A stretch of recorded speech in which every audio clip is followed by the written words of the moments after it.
Hi, thanks for joining me, Travis, at Dad's Cologne Drawer. Today I'm very pleased to be joined by Will from Frag Yap.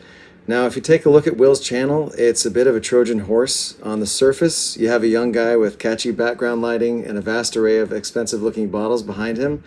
You might think, here's a channel I've seen before, here's another influencer type. You'd be wrong though. Will's channel is full of self deprecating humor, hilarious edits, and digestible content that is both accessible and relatable. Will is a bit of an old man at heart who appreciates classic scents, citing original Polo as his signature, also his dad's. He's the perfect channel for a young man to click on who might otherwise be led down a path in his fragrance journey that is both meaningless and unoriginal. Frag Yap is also just one of the best channel names out there. Thanks for joining me today, Will. Oh, it's my pleasure to be here. What an opening. Oh, my goodness. You need to write my bio for my channel if you don't mind. Oh, my goodness. That was very flattering. Thank you. Yeah, absolutely. So we'll just get to the questions that we have here. Again, thanks for taking the time today. I've been really looking forward to this conversation, and I'm sure when we're done, there'll be things that I'll remember that I should have asked you, but we'll kind of get to the No problem. No problem. Anything's on the table. Whatever you want to ask me about, I'm an open book. Okay. Let me know. I try to throw curveballs in the content, so you kind of alluded to that a little bit. So whatever you want, anything goes. Okay. All right. First off, what did your parents wear when you were a kid, and what's the earliest fragrance that you can remember wearing? So if anyone who's watching the theme my channel, I talk about this fragrance in excess. The only fragrance that I ever smelled my father wear was the original Ralph Lauren's Polo, which is frequently known as Polo Green now because they created so many different flankers. But that was the only fragrance that he had. My mom really didn't wear perfume, or if she did, it wasn't something I ever noticed. But, as an only child, as a kid, you always look up to your dad. I can just really remember, it's like one of those vivid childhood memories where, I just remember my dad having like the splash on Polo and be like, oh, like, you want to smell like a man? Here you go. And like splash some on me. And me, like, as a really young kid, be like, oh, like this is what it smells like, to be like a grown adult man. So I've always had an emotional attachment to that fragrance because of just the childhood memories. So as far as the first fragrance that I ever wore, I think my mom bought me some like cheap Tommy Bahama things when I was like in like middle school, when I was like going to the middle school dance, you know what I mean? Those type of things. Yeah. But I didn't really start getting into wearing real big boy like designer fragrances until probably around like 2021. So I didn't really start taking it seriously until about 5 or 6 years ago, I suppose. Usually people's first cologne that they ever wore was their dad's, who shared a little bit with them. And so it's funny to think about like a really young little kid going around smelling like a full-on matured adult. Yeah, right. It's so funny. I just love that fragrance because so many other people have the same exact experience with it. Like I have had people send me messages and let me know like, oh man, I saw your video on Polo and, it reminded me of my dad. Like the story you told is the same story that I had. And there's been instances where people have like told me these whole stories about like their father, like they recently passed away, all these really deep interpersonal stories. Yeah. And so in a number of different instances, I've like decanted a little bit out. I have 2 bottles that are from 2003. I'll decant, 1 or 2 mLs out and send it to those guys. And like, you just get these amazing, heartwarming messages that are like, I smelled this and I showed it to my mom and we were crying in the kitchen. Like wow. You hear, you get all these really, really deep personal stories with it. Meanwhile, it's really just a cologne. It's just a super masculine pine smelling cologne. So, yeah. Well, I mean, that's what's one of the most like meaningful reasons to wear something. I mean, it's like when somebody might, be written off as like, oh, he's a cologne guy. And so people think, oh, he's just some like show-offy guy at the mall. But like really, like there's so much more tied to it when it comes to scent memories and things like that. It's like there is going to be a time where you're no longer walking this earth and people around you are going to smell something in a bottle that just brings you right to them instantly. And in like such a meaningful way, because I mean, your olfactory glands are just right here, like connected to your brain, and it's like instantly. You'll smell something, you'll catch something in the air, and you'll just all of a sudden you're like, oh my gosh, this is. I feel like I'm 5 again. I remember this smell. The last time Yeah. you smelled it, you were like 5 years old. It's crazy. It really is amazing. It really is. And like, even I like to make jokes about Polo because like, a lot of the people who leave comments in my videos, like the younger members of my audience, always are like, that smells like old man. That smells like, I heard it smells like the mean old man down the street who's That like, yells get at off you. my Yeah, lawn. I saw that video. Yeah, like that type. Yeah. I thought that was hilarious. But so, you know, you get, I love that fragrance because I get this mix of like, I get to joke with people about it and make a lot of like funny material out of kind of the running joke. But there is also this very meaningful backstory to it that other people relate to. So If Polo is like, if he's like a well-to-do, like well-off guy, and then he like went to prison. When he came out of prison, he would be Quorum. I don't know if you've ever smelled Quorum, but if you ever, no, I haven't. that's like also like leather, tobacco, pine, and there's some citruses up top that some people get. Is which I that don't is really it get. is it YSL? I know YSL Chloros. I'm Is gonna that show it? you. I'm Different gonna show one? you. It looks like this. Oh, you have to show me. Yeah. I smelled the YSL one and thought that okay, that's on the same type of wavelength. So it looks like this. Oh man, I haven't seen that one before. I haven't heard of that. Oh, it'll set you back at least $15. Oh, brutal. Yeah. Brutal. But okay, so my next question was, who was the person who helped you think of fragrances in an elevated way, and what was the first the first perfume you smelled that you thought of as a work of art? It's not just something good smelling to spray on. Okay, so that's like I have two different answers. I would say as far as a person who really made me think of fragrances in an elevated way, if you're familiar with him, his name is Murad Parfum on all platforms.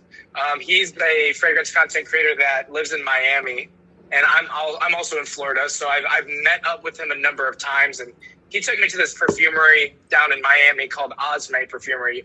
Maybe you're familiar with it, maybe not. It's one of the nicest, most amazing perfumeries you can go to, niche perfumeries in particular.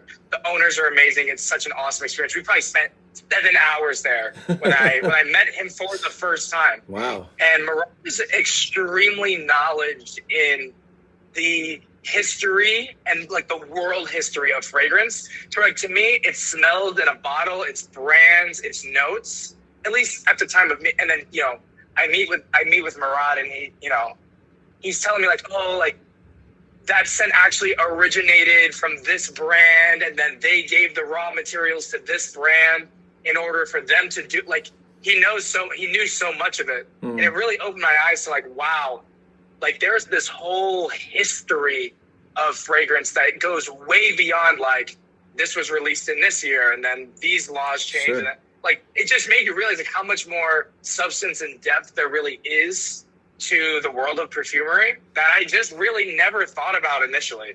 Like when you first get into it, you're like, that's a cool looking bottle. That smells nice. And the more that you learn, the more you meet these people who are really, really well knowledge in history like that, it really just opens you up to like, wow, you're like, wow, I know nothing about fragrance. I actually know nothing. It's funny when you show people like I think a normal person, we'll say normal person, when they have like, they'll be presented with like 3 bottles, maybe even 2 or 3 scents. Like me, when I was in high school, I was at a magazine. It was Spin magazine, like a big music magazine back in the day, music, movies, all that stuff. And there was 2 pages in it that had fragrances. One of them I think was like Hugo Boss, the one that came out in the 90s, and then the other one, or it might have been a Michael Jordan one, I don't know. And then the other one was Ralph Lauren Polo Sport. And I remember just having those 2 pages and going back and forth and saying, in my mind, I was like, which one of these do I like better? Because one of these I want to buy. And so there was just 2 modern fragrances that I'd smelled, and knowing how many there are out there that you could really like, Infinite. yeah, like just how many there are that you could like really attach yourself to and say, you know, this really represents me, not just this is a nice smelling thing, like it's a, you know, deodorant or something like that. So I think that 100%. you are you starting to, correct me if I'm wrong, but I believe you're starting to kind of get more into sampling first before you buy full bottles. I'm trying to be better about that, unless it's like really, really cheap. I kind of go through these different phases when it comes to, and I'm going to get back to answer the other question you asked about which bottle is. Yes. Yeah, I'll get back to that one. But I go through these I almost feel like they're seasons of like my purchasing habits. And I like to talk a lot about this on my channel. I try to keep my channel more about like, hey, here's this fragrance and here's how it smells and here's how long it lasts. But the purchasing philosophy and like the value justification. So I feel like I go through these waves of like most recently, it's just been the inspired buys. Mm-hmm. I have made plenty of videos speaking negatively on them, but then I find myself in a phase where that's just what I'm interested in picking up. Mm-hmm. Sometimes it's like, okay, it's financially convenient for me to just explore the inspired buys because you can really burn yourself out financially if you're spending maybe a little bit outside of your means on a monthly basis, multiple months in a row. So that definitely was happening to me where I was picking up bottles in the 200, 300, 400. The vintage bottles were super expensive. So like I definitely had a number of months where I was definitely spending beyond my means. And so then I'm like, okay, let's conveniently take a new approach, either through sampling, through trading, or through looking at the inspired buys. So it's kind of different waves for me, honestly. Yeah, I've started to try to get more into sampling because I honestly get a little bit stressed. Like, it's weird. Like, I'm so exclusive with my collection of full bottle options that if I have something in there that I just feel like it just doesn't represent me or I'm not going to wear it, I will sell it at a loss or give it away.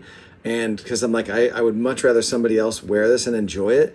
And I don't want something in there that doesn't belong. I get more stressed. So if I can just go through a little sample of something I enjoy, but maybe I don't love so much that I have to own it, then I think that's a better way.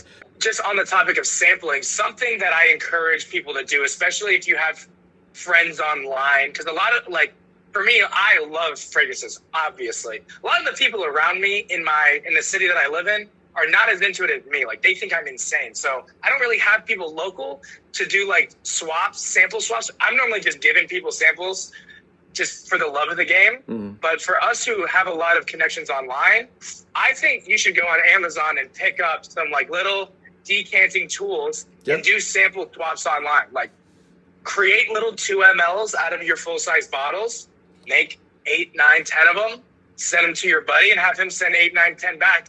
And all it costed you was, obviously the juice, but just some cheap Amazon supplies. And, you were able to exchange that with a friend. I feel like that's the golden way. If you can do that, then that's probably the best possible approach. That is amazing advice that I think my viewers are going to really appreciate. That's a really, really good idea.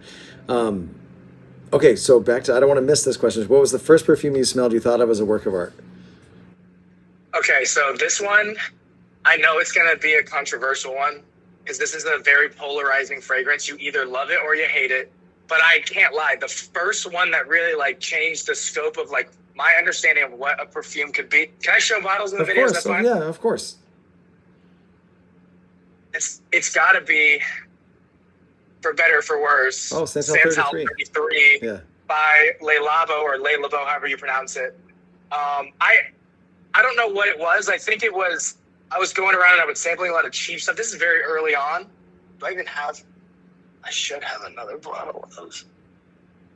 Anyways, there's a $20 bottle you can get from Target that's by the Cremo brand called Palo Santo. Yes. Yeah. I actually, when I watched your video on Santal 33, I was right about to leave that in the comments, and then you said it. You're like, oh, Cremo makes this one. And I'm like, oh my gosh, he already knows. Okay, cool. I thought I had it on my shelf. I don't know where it is right now. But yes, so that was kind of where it started. I remember smelling that in Target and being like, wow, that smell profile is nuts. And then just through some online research, oh, it's actually a derivative of Santal 33. So then the next time, that was when I ordered decants for the first time. I was like, okay, we got to see what this Santal 33 is all about. And when it came in, the reason why I felt like it was artistic is because it didn't fit into the box of what I thought of cologne right. or a fragrance should be. Because it's very dry, it's very minimal.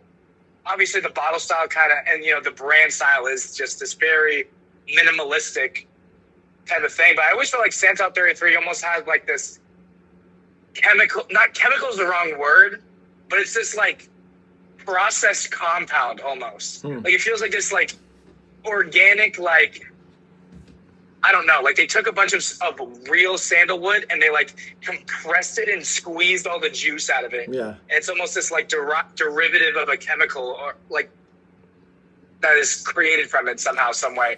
So it totally is. It's not, you know, bright and fresh and perfumey and alcohol forward. So that really kind of expanded my horizon of like, okay, there is some interesting stuff. And that's how I kind of framed my mind around like, what is niche? What does it really mean to be a niche fragrance? Yeah. Because I do feel like you smell a lot of niche fragrances and you're like, it's niche because the brand is niche, Right. but like the fragrance itself is not really groundbreaking in the way that, I don't know, that term is supposed to mean. Yeah, I feel like amberwood is kind of the culprit in ruining a lot of. I feel like it's just sucked the soul out of the last 10 years of perfumery. Where it's just, to me, when it hits my nose, it's so screechy and just, it's like sweet, but it's not sweet. It's just so, I don't know. For me, that's my kryptonite. But yeah, I once heard that New York, for probably the 10 years after Santal 33 came out, something like that, smelled like Santal 33. Because I don't know if they like pickles a lot over there, but I don't get the pickle vibe so much. I know some people do, but yeah, I guess a lot of people wear it there because I think that's where they're from originally. I think they have a big boutique there or whatever. Yeah, I mean, I think they're in a lot of the major cities. I visited a Le Labo store in Chicago. That's the only time I've ever been to one of their boutiques, and I tried a bunch of their stuff. And like, it is truly a great niche brand in my mind. But Santal 33, it makes sense why that's the most popular one, even though it does get a lot of criticism. You either get the pickle thing or you get the sandalwood thing. Yeah. If you get the pickle thing, then you hate it, and that makes sense. But this Unless is you love pickles, yeah. This is not pickles. Like, I don't get where that comes from. I don't get it either. Everyone's does is different. Yeah. Well, actually, here's one that this is like nobody else that I know shares this opinion, but everybody absolutely hates Secretions Magnifique. Nobody's like, oh, this is great, right? My friend Joe from Joe Smells Good sent me a bunch of samples, and I had the tiniest sample, and I was afraid to spray it on myself. But I kind of unscrewed the little decant and like kind of tapped the straw from it on my wrist, and I smelled it up close, and I was like, this actually doesn't smell that foul. It smells to me like rose and like a close-up broken stem of a cilantro leaf. Wow. So if you happen to just smell the tiniest bit of it, tell me I'm wrong, but that's what I get from it. And I'm like, I don't think this is that controversial. Listen, I know this is your show, but I'm going to tell you you're wrong. I know. That's crazy. That's what anybody else would tell me, that you're a very normal. That's my nose is broken, I think. I don't know. But I would never spray like a full-on spray of it, but that's just me. Yeah, I've only sampled it one time. It was at Osme, that time I was telling you about, at Osme with Murad. Oh yeah. And I just sampled it. I have it on film, actually. It's on one of my long-form videos about that perfumery. And man, it just is like, I get like the iron from blood. So to me, it is very metallic. I don't know. So yeah, very metallic iron. Tough. Yeah. It's a tough one. Which fragrance do you wear that makes you feel like it matches your personality best, and which one makes you feel like an imposter? Oh my goodness. Matches my personality best. It's hard because I'm, I have different, I guess, phases. You know, when I go to work, I try to position myself to be professional and respectful and whatnot. And maybe if I'm hanging out socially with my buddies, I'm a little bit more loose and wild. So that's an interesting question. I guess it's kind of a multifaceted answer. I'm like looking at my collection to try to cheat right now. When I think about, professionally, I always lean towards L'Immensité by Louis Vuitton. To me, it's just the epitome. It's masculine, it's fresh, it's versatile, it's professional, it's not offensive, it's confident. Like, just everything about it is amazing. And that's the vibe that I get from it. As far as like socially,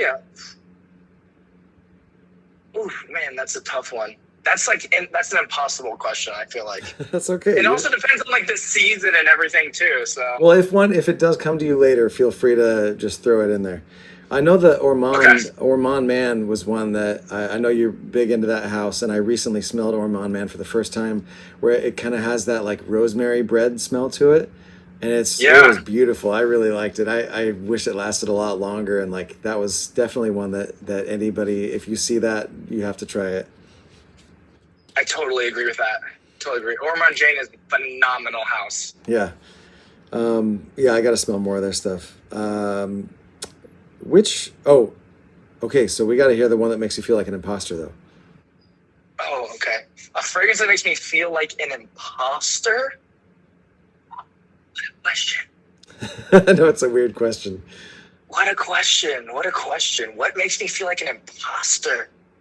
One that you put it on throughout the day, and you're like, I really like how this smells, but I, anybody who's smelling me is not smelling me. They're smelling somebody else. I would probably go with Amouage Epic Man. Hmm. I absolutely love this fragrance, but it is one of those things where there's that heavy spice that is definitely like an Middle Eastern style spice. Mm-hmm. So, it is kind of interesting for me as a white dude to kind of walk around smelling like Middle Eastern spice a little bit. So that's where I'm like, okay, is this inappropriate for me to wear? Even though like I full blown love the fragrance to the point where I bought a vintage bottle of it, Sure. not vintage, like a 2011 old batch bottle of it. So I guess that's probably the most applicable one I could think of. Okay, that's fair enough.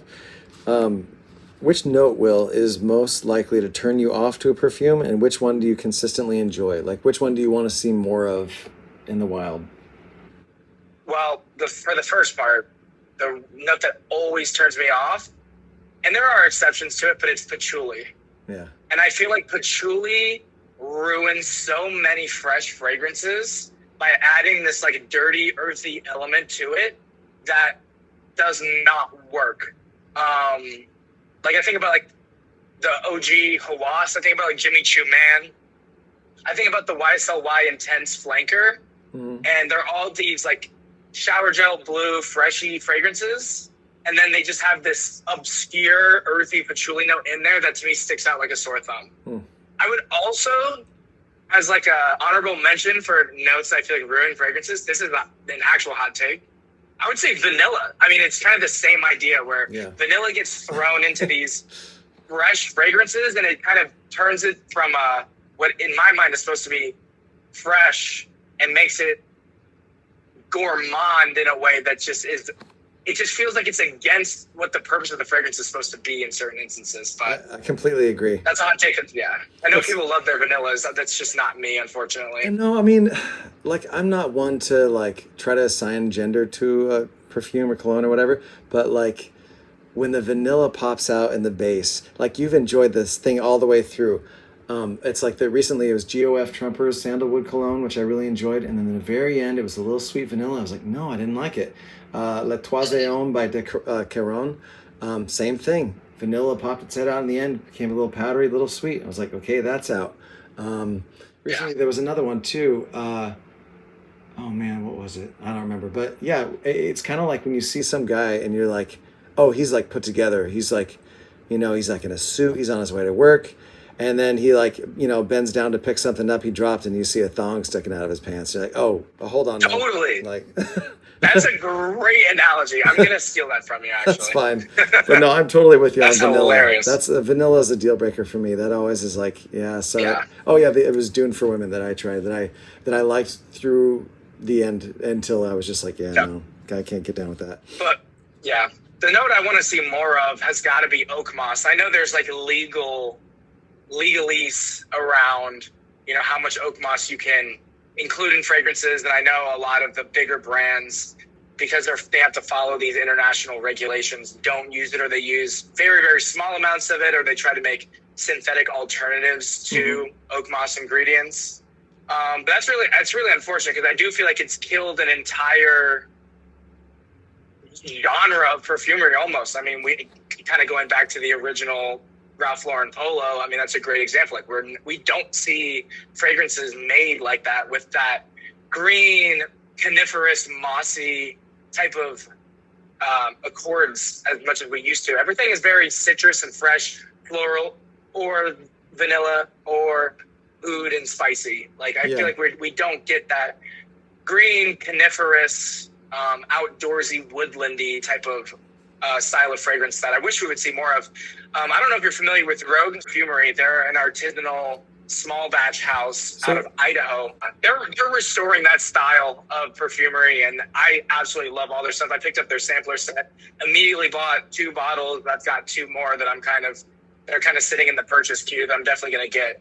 And I just respect that mission so much. I feel like their fragrances are absolutely sensational. So I'm glad to see some of the small houses start to pick up the slack for what the big brands are neglecting. What were the 2 that you went with? If I could, yeah. Yeah. Because I love their bottles. I think the design in there is you'll have to police my pronunciations of them. But Fougère, is it Fougère Liaou? Oh, how would you pronounce that second word? Wait, no. What is it? No, Fougère. How do you spell the last word? Fougère, L'Aube. Oh, I don't know. Exactly, yeah. You know what I'm saying? Like, this isn't a me thing. Oh, gosh, you know what? Okay, real quick.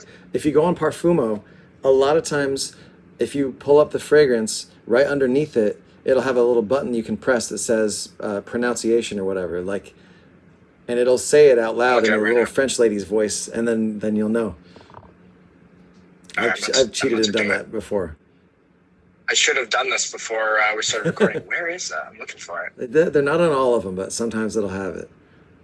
I don't see it for this one. It's usually right under the name if it has it, but that's okay. This one is very. I don't want to speak about them as if they're clones, because they are absolutely not. They are absolutely their own thing. But it's in that Green Irish Tweed Cool Water family, which is extremely popular. So it's kind of one of those things that you kind of have to use those comparisons to signal to the people who adore those fragrances, which there are many of, that, you know, that is one to kind of go for. And then Tobacco Vert, to me, that's the one I want to know about. Yeah, Tobacco Vert, again, I hate to, you know, draw a comparison to another fragrance, but if you like that oak mossy, grimy tobacco in Ralph Lauren's Polo, then to me, this would be the one to pick up. I mean, when I got to sample set in, immediately after smelling Tobacco Vert, I was like, that's getting bought. Like, it was an instant love at first smell. They're very dense. They're a little heavy. So they don't, they're not projection monsters, but just in scent, they're pretty powerful. Okay. So, I mean, I think they're absolute masterpieces. I love them. All right, well, that was the top of my list. I was hoping that one of those was going to be Tobacco Vert, because I'm looking for something that I don't really have anything in my collection besides maybe Quorum that has a tobacco leaf note in it, but I'm much more interested in the darker, leafier tobacco that's more earthy and not sweet or powdery. You got it. Okay, cool. I mean, you nailed it. Yeah, right. It's very green. It has that outdoorsy, coniferous, woodlandy vibe. I wouldn't have even really, if I didn't see tobacco in the name, I wouldn't have even necessarily at first smell thought of tobacco. It's not that ashy, smoky tobacco that you get with fragrances like Herod or like Tobacco Vanille or something like that. So in my mind, I really just get like a really spicy, woody, green, masculine scent. Okay. That's kind of the best way I would put it. But once you learn, there's tobacco in it, yeah, it makes sense. All right. It's a very green fragrance. It's amazing. It's not powdery. It's not sweet. It's amazing. Yeah, I love their bottles too. Their design is so cool. It's like very old fashioned. Yeah. What scent? This is a tougher question. What scent do you want to be remembered by someday? I don't know. I hope that. This is an impossible question. Another one. Okay, let me rephrase it. Your fragrance collection is like a classroom full of friends, right? Each one has their own personality. You pick one of them to come with you throughout the day to work or wherever you're going, right? And you kind of like, you hang out with them for the day. But one of those friends is your best friend, the one that you can introduce to anybody in any situation, and people go, oh, of course you guys are friends. For me, it would probably have to be Altain, Parfums de Marly. Okay. It's not. I live in Florida now, but when I was living in North Carolina, this was my most worn fragrance. Like, I was wearing this almost every single day. it's kind of similar to a lot of the fragrances I've already talked about. Masculine, woody, green, spicy fragrances. All things on the same wavelength. A lot of people compare it to Oud for Greatness by Initio. Same house, basically. Mm-hmm. But it's just so dynamic. It's got that green, woody. You would think that there's pine in this. There's not. It's praline, it's saffron. It's just a touch of oud, and then you've got lavender that really makes it fresh and dynamic. And I don't know. I feel like this fragrance just really smells like it's a modern take on that masculine, green, woody smell. Kind of the same ones I was saying. Like, I wish you would see more fragrances like this. Mm-hmm. That's just done, in my opinion, it's just to perfection. I'm going to get to 200 ml of this when this bottle runs out. Okay, here we go. Are you ready to play Dad Sent Me? Yeah, let's do it. Okay. So I'm going to give you a situation where you're going to assign a cologne to the situation. Let me see if I can find one that's not X'd out. Okay. All right, let's do it. There we go. Okay, I'm starting to run out, but let's see. Here we go. Oh, yeah, this is a good one for you.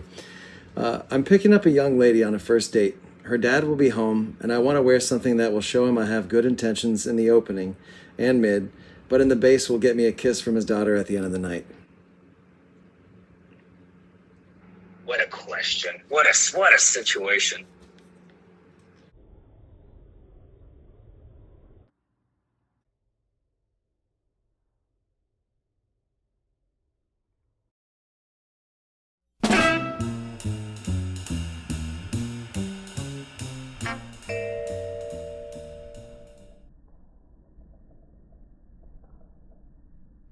Wow.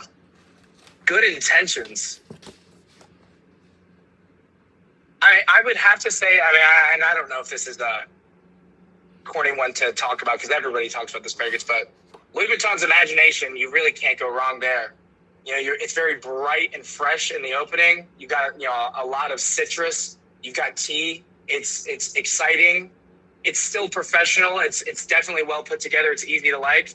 But then in that base, as that dries down and it starts to transition into just that luxurious soapy quality, Mm-hmm. that is to me the most addictive part of the fragrance. So for your circumstance, you've got, your citrus and your tea up top. Yeah. And then as you get to that soapy, clean dry down. Okay, so that's where you get into the addictive You close the territory. distance. Yeah, I gotcha. Yeah. Yeah. Okay, so now you ready to make some enemies, Will? Make some people Let's mad? do it. Let's do it. Now, what on the other side of that coin? What's one that you would never wear around her dad? Like one that if you were a dad, you'd smell it and be like, "You're not going out with this creep."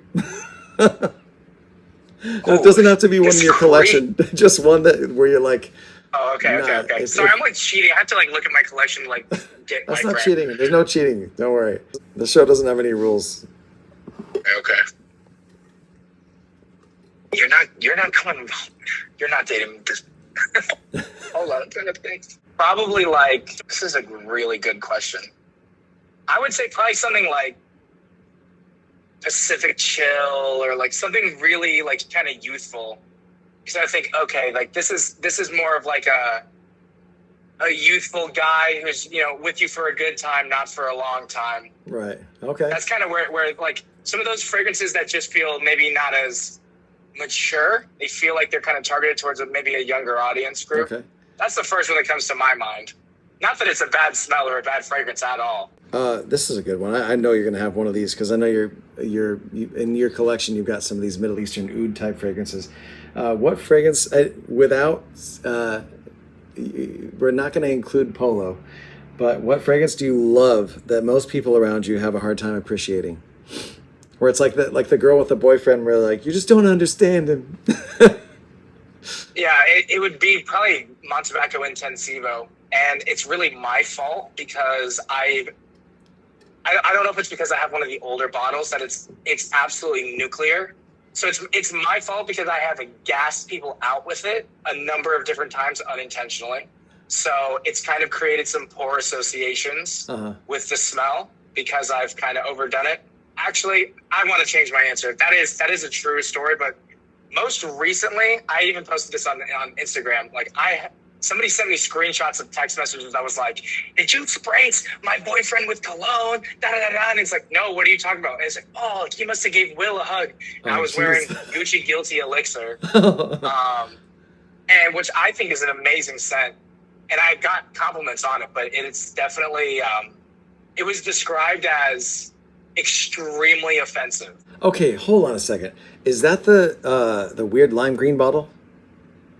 Correct. Okay, so I actually smelled that. I didn't think it was offensive, but I did think it was way too modern for me, and it lasted a long time. But if you think that's offensive, you should try Gucci Guilty Absolute. Have you ever smelled that one?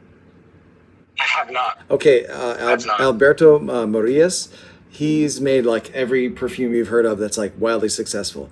Now, Gucci, basically, this was kind of like when a director makes a movie and the producers just say, make what you want to make. Okay, just make a work of art. He made this thing, and it's so weird and so out there. Gucci Guilty Absolute is like none of the other Gucci Guilties. It's completely its own thing. It's very niche. It smells sort of like a barn animal. It's very leathery, but the vetiver and I think the cypress in it, they come off very much like a bandage smell, sort of medicinal, sort of like a, yeah, it's weird. It's like a wounded barn animal that you've bandaged and put some sort of like topical ointment on. Yikes. It's nuts. But sounds tough. it is. So if they thought that was rough, try that one. But it's really smooth. That's what I'm saying. It actually, my friend at work wears it, and it's very him. It smells great, but it's super weird. It's not. If they think that one is weird, you should wear the other one. I was trying to say the same thing. I was like, listen, if you think that is crazy, then like you don't know anything. No. Because this is just Quentin Bish at his best in my mind. And again, this is a vanilla scent. Like I know we talked earlier, like vanilla is not really my cup of tea, but I make an exception for this one. I wear this and it gets either a compliment or a comment every single time I wear it without failure, like in mass. So I know a lot of people like to say like, oh, what's the most complimented fragrance you have? Gucci Guilty Elixir, legitimately, it's so strong and powerful every time. Yeah, no, I barely like touched it. I could tell there was a little bit of wetness on it. I just touched it to my wrist, and I could smell it like 4 hours later. I'm like, man, I can't imagine, because I know you liked it and you showed it on your show. And I was like, dude, I can't imagine spraying myself with that, like even more than once. I'm like, that thing would last a really long time. Well, Quentin Bish, he's like, what do they call his stuff? Beach mode or whatever? Like, oh man, that's perfect. I've actually never heard that, but yes. Yeah, no, I believe he's also the one that did, what's the one you're always talking about? The Essential Parfums, Bois Imperial? Bois Imperial, yes. Yeah. Correct. And you said it lasts months on fabric, which I'm like, yeah, not interested. Legitimately. I have a hoodie that I took to work and I sprayed with it, and it was probably 90 days, maybe 60 to 90 days, and I could still pick up Bois Imperial. That should be illegal. I agree. As far as design goes, this is a fun question. Which bottle do you love, and which one is so bad you don't even want to pick it up? You don't even want to know what it smells like inside, because you're like, there's no way this bottle is joining my other bottles in my collection. These are the most beautiful bottles. Argos bottles are just tremendous. The glass is thick and heavy. The cap is like, if I threw this at someone, like you could put an eye out with one of these caps. The designs on the front of the bottle is just the embossing, just true 10 out of 10 presentation. When I show these people, when people come over, these are always the first fragrances that they smell, because the allure of the bottle design is just insane. Obviously, the color of the juice as well. Like these look like they're sacred. I don't even know. Like they're like a sacred item from like a historical relic of some sort. Yeah, like a temple. Like they feel larger than life. Yeah, exactly. Like I think about it's like a RuneScape or World of Warcraft like item that you have to get to unlock a quest or something. I don't even know. Completely. No, that's you nailed it. It looks like something you have to go through a lot to get. Is one of those Triumph of Bacchus? No, this is Sacred Flame, and then this is Baccio Immortale, which is the Tuscan leather DNA. Okay. Brian Babakis to me was terrible. So I'm sorry, Argos, but I've never smelled it. I just heard it's really brutal. sweet. And then which one's so bad you don't even want to pick it up? The bottle design. You know, I've got to say, I really hate the Invictus bottles, and I really hate the Moschino bottles. Yeah, the Toy Boy. They just look like they're like plastic toys you would get as a kid. Like, they don't look real. True. So the fact that people pay designer money is crazy. They don't look like something a serious man would wear at all. No. I mean, yeah, it's like a toy. Like, who are you marketing it to? I mean, what's in the bottle might smell completely different than what you expect, but really, I mean, for me, it's the bottles that don't even stand up. The ones that you can't even like have be upright. They have to lay flat and take up extra space on the shelf, and that just bugs me so much. Yeah, a lot of the Cologne bottles are just absolutely atrocious. And I recently filmed a video where I kind of make fun of this. I reorganized my collection recently, so I'm like looking around. I don't know where anything is, but like I have some Cologne bottles that are just flat out embarrassing. Yeah. Smells great, but wow, brutal presentation. Yeah. I wish they let like normal people design bottles more, and maybe that's what they're doing. Maybe that's the mistake. I don't know. Seriously. What among the fragrances you wear would you say is the most masculine, and which one leans the most feminine? All right, so definitely masculine. You know, Amouage Epic Man is the first one that comes to mind. Just like extremely masculine. Haultain, I've talked about. Absolutely. Tuxedo is one of my favorite fragrances. I think it's YSL's best fragrance. Royal Oud by Creed is smell for smell my favorite fragrance ever. And then the other one I would put in that list would be C for Men by Clive Christian, which is woody leather with oud intense. That's the name, but it's also called C for Men. That is just a sensational masculine fragrance. Rogue Perfumery fragrances in that category as well. Okay. I love the masculine scents. If they all arm wrestled, which one would win? It's got to be Epic Man, I think. Epic Man is just so powerful. Yeah. What's the note that stands out most in that one to you? Dude, honestly, great question. It's spice. Like it's just that Amouage spiciness. There is like a medicinal element to the fragrance on the top. So it does kind of have that like Vicks Vapor cooling type of smell, in addition to just these extremely powerful masculine spices. There's kind of like a greenness to it. Maybe not green in the sense that you would think of like a green fresh fragrance, but in a dark green type of way. I bring up Haultain. Like, again, they're not clones. There's no similar notes as far as I know. But I wouldn't even use any traditional notes to describe Epic Man. I would just say masculine spices in general. It's funny. It's funny you mentioned the like the kind of mentholated cooling effect, and there are so many people that would say like, I love this, but just so you know, it has this, and they'll say it like it's a bad thing. But like my wife had a candle that we got from this little shop one time, and it was, I think the scent on it was just like grandpa or something like that. And she opened it and smelled it. She loved it. And so she didn't let it burn down all the way. She saved it in her dresser. And it smells sort of like a little bit like pipe tobacco and like Bengay muscle rub. So it's sort of like that mint, like that winter green sort of smell. And it's something where it's just like, it's so nostalgic. And, you know, it's like, it's not a bad scent at all. And there's a reason people are drawn to certain things that make them, that are remind them of other things. So, yeah. 100%. 100%. This has got to be the winner as far as masculinity goes in my collection. Okay, so feminine. I think so. So what's the most feminine? The one that you're like, I like it so much, I don't even care about the comments if people are going to give me a hard time about it and say it's, even if it's like marketed to women or whatever, there's one that's so good that you're just like, I really don't care. I'm going to wear it because I love wearing it. I'm going to give you two because I can't pick between them. Sure. First one, got to be Red Hibiscus by Joe Malone. Just gorgeous. Just the most gorgeous red floral fragrance. Joe Malone, a lot of people neglect the house because performance is usually intimate and longevity is usually not very. But as far as scent for scent, Joe Malone to me makes some of the most beautiful scents I've ever smelled.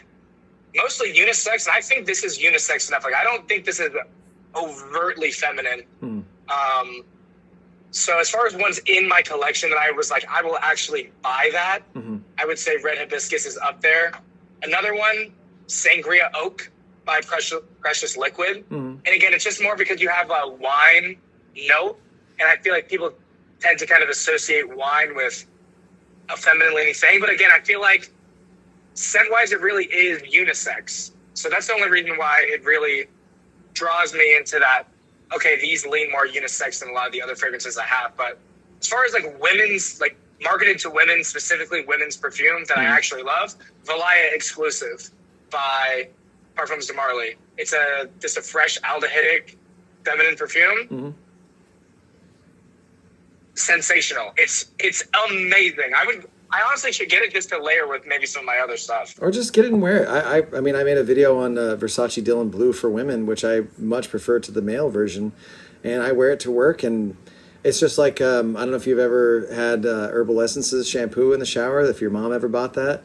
But it's like when you take a shower and you're smelling that, it's like, oh, it just smells really clean and like different kinds of, herbs or fruits or whatever. And it's like, yeah, who cares? It smells like a fresh shower. So when I would wear that, people just go, oh, you smell like you just took a shower. It's like, yeah.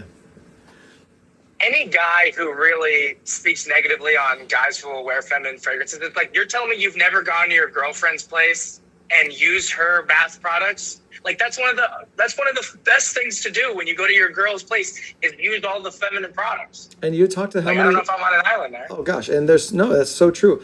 And there are I know how many. There are so many of those guys that at the same time have to go, man, I wish I could smell this all the time. I wish I could put this on my clothes. And you freaking can. Like, it's okay. You simply can. It's really just, picture this, Will. Picture you go to a party and someone brings out a big peach pie and everybody in the room smells it and they're like, this smells so good. I would love a slice. And the person with the pie goes, you know what? I'm sorry. Peach is for women. The peach pie is for women. You're going to have to sit this one out. But we do have some meat pies in the back that we made for the men because meat is more manly. The peaches, we're going to leave that for the girls. Everyone would be like, you're so stupid. What are you talking about? I love peach pie just as much as the next person. Yeah, nobody cares. It's like, I just want to eat that. Yeah, I agree 100%. Yeah, no, and on the same, note, there are so many women that where they go, oh, back when I was in high school, my boyfriend wore this cologne, or maybe he wore Tommy or whatever, and I remember spraying it on my hoodie or wearing his hoodie home and smelling it, and I loved the smell, and I would start to spray it on my pajamas or whatever.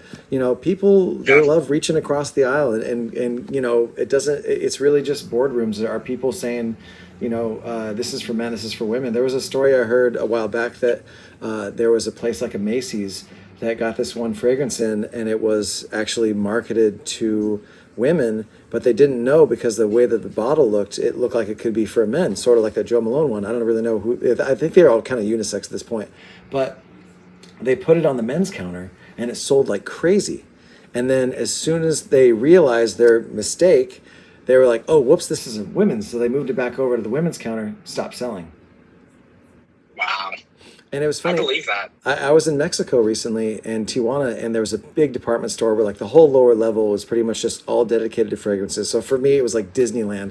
But like you every person that was showing you something was really adamant about letting you know, this is for men. This is for men. Like, it's okay. You can smell this. You can try it. It's for men. And I'm like, I really don't care. Like, I'm so far beyond that. Like, it doesn't matter to me at all. I think for us that are like really deep in the perfume game, we don't care as much because we've kind of gotten over that. Like the stigmas behind, oh, this is masculine, this is feminine. But I do feel like maybe the average person maybe hasn't. Like, I think a lot of guys, when you're first getting into it, you may be like, ooh, like I don't want something that smells feminine. Like, you've got these walls up. Right. But then it truly just takes exploring and trying different things and finding things. Ooh, it's like technically feminine, but I still admit that I like it. I mean, once you kind of have a couple of those where you're like, I don't care if it's marketed to women, I just like it. You can kind of start to break those walls down for yourself, I think. Yeah, and I think that there's ways to, just normalize that. Like, if you're not embarrassed about it, then the person you're talking to becomes kind of emboldened to do the same thing. You know what? Actually, yeah, it is kind of a normal thing, and like it's like just even talking about fragrances at work. There are some people that'll look at you weird if you start, but then enough people get in the conversation. They're like, actually, you know what? They start talking to you about, I'm actually looking for something woody for the winter. Can you help me maybe All find the this? time. And it's great to be able to create that community that didn't exist before, just because you were confident and comfortable enough to share it with other people.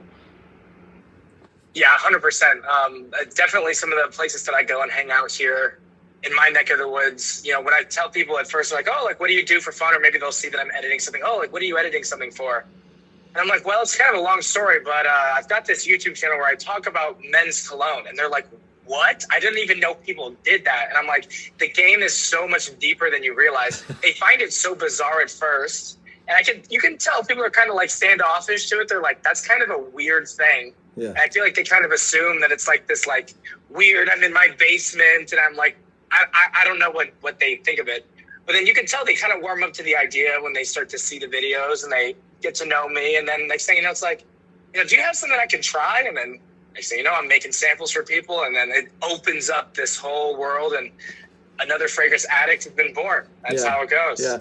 Well, and also like it's when they stop thinking about cologne or whatever as a tool for like seduction, as a tool to get somebody else to notice you, and start thinking about it as a form of self-expression, that they start appreciating it as an art form, as an invisible art form, that somebody else created this thing using all these different notes, and this thing you get to wear with you throughout the day.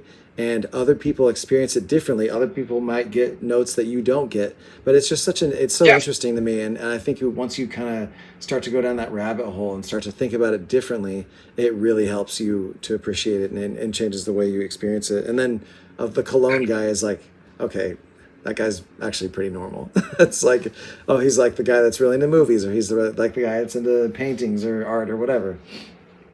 Yeah, it's just like anything else. Like you style your clothes, you wear jewelry, you wear accessories. It's really no different other than it's a smell. Yeah, and you know, you can use it as a utility. It can just be something simply to, you know, just smell fresh and clean, but it also can be self-expression. It could be anything. Yeah, I think that self-expression and creating scent memories are the two most important things about it. When you start to wear things that just really resonate with you, then it kind of changes everything. So ballpark estimate, Will, if you only kept the 9s and 10s in your collection, how many do you think you would have left?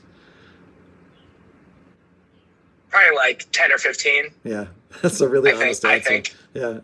I think it's like 10 or 15. Okay. Yeah. I got some 7s up here, no doubt. Sure. Now, is it hard for you? Because I know that if I keep the 7s and the 6s, but I have 9s and 10s in my collection, I'm almost never going to reach for the 7s and 6s. I definitely suffer from the same thing. But sometimes, even if a fragrance is a 10 or a 9, it's just like anything else. Like, if this is my favorite shirt, but I wear it 10 days in a row, am I going to be excited to wear it again on day 11? No, probably not, right? True, very true. So even if a fragrance is a 10, at some point, you know, it's nice to have a little bit of a backlog to kind of like, what else do I have? Like there's a cologne brand from Chicago that I absolutely love called Citadel Perfumes. And they have, you know, I have their cologne of Musk Therapy. And like, you know, I was kind of having that experience the other day where I was like looking through my collection. I was like, you know, all these ones I talk about all the time, I wear all the time. I'm kind of cycling through the same 4 or 5 different bottles for the most part. I'm like, I really just want to switch things up. So I started digging through like my decants, my samples, and I was like, oh, like Musk Therapy. Like, I don't even know the last time I wore this. I sprayed it on and I'm like, this is amazing. Like this did the trick for me. Yeah. I have a friend that hadn't worn Quorum Silver in a long time, and I was able to get him another bottle of it. And that was like the first one that I sold him. And he was like, oh my gosh, it's just like revisiting an old friend, or like going home after a long time that you're gone. And it really is. It's enjoyable to be able to do that. Which one currently tops your list that you're anxiously waiting to smell? It's a discontinued one, but they apparently are bringing it back. I'm dying to get my nose on Bracken Man by Amouage. Okay. I've heard so much about it. And apparently they're bringing it back this year or next year. I'm not sure if that's actually true. I don't know if that's confirmed or not, but there's rumors that it's coming back.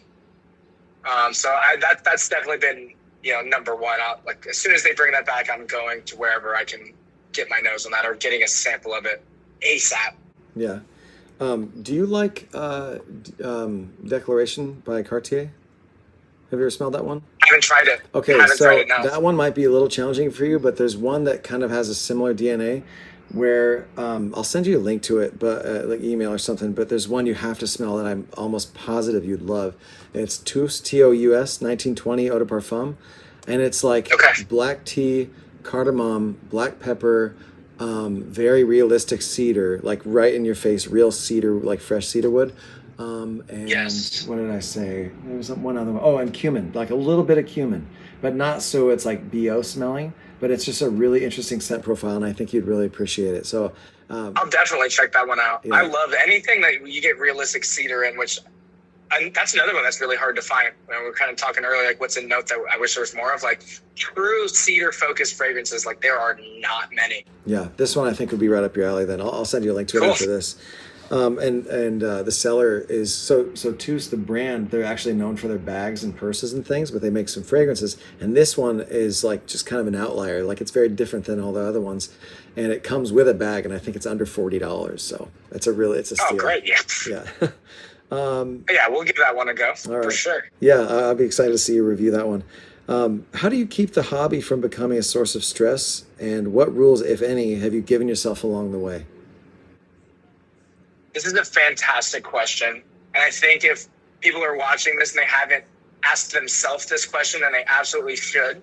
Because I do feel like a lot of people do get stressed out for one reason or another, whether it be like financial or, the new releases and, the influencers. There's a bunch of different things you can kind of point to as like why this can become an overwhelming hobby and not an enjoyable hobby. But to me, it's more of like you got to keep pressure off yourself, especially when it comes to like keeping up with the Joneses, because it's a consumerism industry hobby, consumeristic hobby / industry. Sure. So, the pressure to, this new release, they made an extra version. And there's this new clone of it. It's 99% close. Like you hear all these things, right? Mm-hmm. They kind of make you feel like you need to be keeping up with it. And especially if you spend a lot of time on social media and you watch a lot of videos about these things to try to be informed, it can get overwhelming. So, to me, it's more of like, don't put any pressure on yourself to keep up with the new individual releases, new brands that come out, because it's never going to stop. That's always going to be a thing. And at least just for myself personally, like I'm quite the contrarian. Like I tend to reject the new brands and new releases when they first come out. I don't know why. I think this is just like my personality where like, everyone's talking about that. They can keep that one. Like I'll get around to it once people stop talking about it. What a hipster. That's kind of just always, that's just always been kind of like my personality with everything, not just fragrances, but, everyone raves about things when they first drop. A lot of people don't really take their time to develop their opinions. So I try not to put myself in that camp, unless it's like highly convenient for me to get something quickly. I think it just comes down to like, don't let yourself feel pressured because it's just smelly water in a bottle. Just enjoy it for what it is. Enjoy the things that you have. And if new things come out, go and try to make it easy on yourself. Don't feel like you've got to, I got to keep up and I got to have more. My collection needs to get bigger. Or I need more dupes or I need more niche or whatever. I mean, there's infinite threads to pull. It'll go on forever and ever. And like, the collection's never complete. Like that is a fictional thing. Yeah. Like, if I just had this one more, if I just had this vintage bottle of Amouage Epic Man, my collection will be complete. I'll tell you what, that's not how you'll feel when you get the bottle in. So, No. I don't know. But once in a while, one does come along that stops you in your tracks, and you're like, okay, this is so beautiful that like, I'm not even thinking about anything else right now. I'm gonna add this to my collection. I'm just gonna enjoy this for a while, and it has to be really good to, I think, do that, to kind of like pause your thirst for exploration. But I had one like that last birthday I had, and I got Chypre Mousse by Ariza El Legrand, and Nice. that for me was a really good one. If you like those if you want to start exploring those old-fashioned ones, this came out in like, oh man, it's 1914 originally. What? Yeah, it's you might have crazy to make small. a list for me. Yeah. But Lucky Scents, like Lucky Scent has a bunch of their little tiny 1 mil ones. You can get through it, and you'll try something that's probably challenging right away. But I made a whole video of it. But Cool. so the last question I had, at least written on the list here, is what qualities make up a great dad cologne? I don't know if I'm eligible to answer this as someone who's not a dad. You've smelled a But dad, though. I mean, the answer I would give you would just be, kind of, I would say mature and masculine and grounded. So that's kind of, I guess, where I would think. I think it would be something that embodies the same traits of what it takes to just be a good dad. And so, those masculine things, those ground, being kind of like the anchor of the family, Sure. something that's reliable, something that you can depend on. So, I think of those qualities, you think of maybe a versatile masculine fragrance. That's kind of where my mind goes when you ask that question. Yeah, no, there's no wrong answer really, unless the answer is just Club de Nuit Intense Man. That's the wrong answer. Because for me, that's the one. I was gonna just answer Louis Vuitton imagination to every single question, regardless of what you asked. That's like the kid in Sunday school. Every answer is Jesus, and then the teacher goes, "Well, yes, technically, yes, you're right." Yeah. Oh yeah, that's funny. Yeah, 100%. Cool. Yeah. So, so we'll wrap it up here in the deep. So yeah, thank you, Will, again for joining me today. I really enjoyed our conversation, and check out Will at Frag Yap. Definitely worth your time, and it's something that I have like notifications on my phone, and I'll go on my lunch break at work and catch up. And Will's always got hot takes and very funny editing that I very much enjoy. So. Anyway, thanks for joining us here at Dad's Cologne Drawer today, where it's better to smell like a dad Didn't it smell like a dad? All right, thanks. Appreciate it. Have a good one.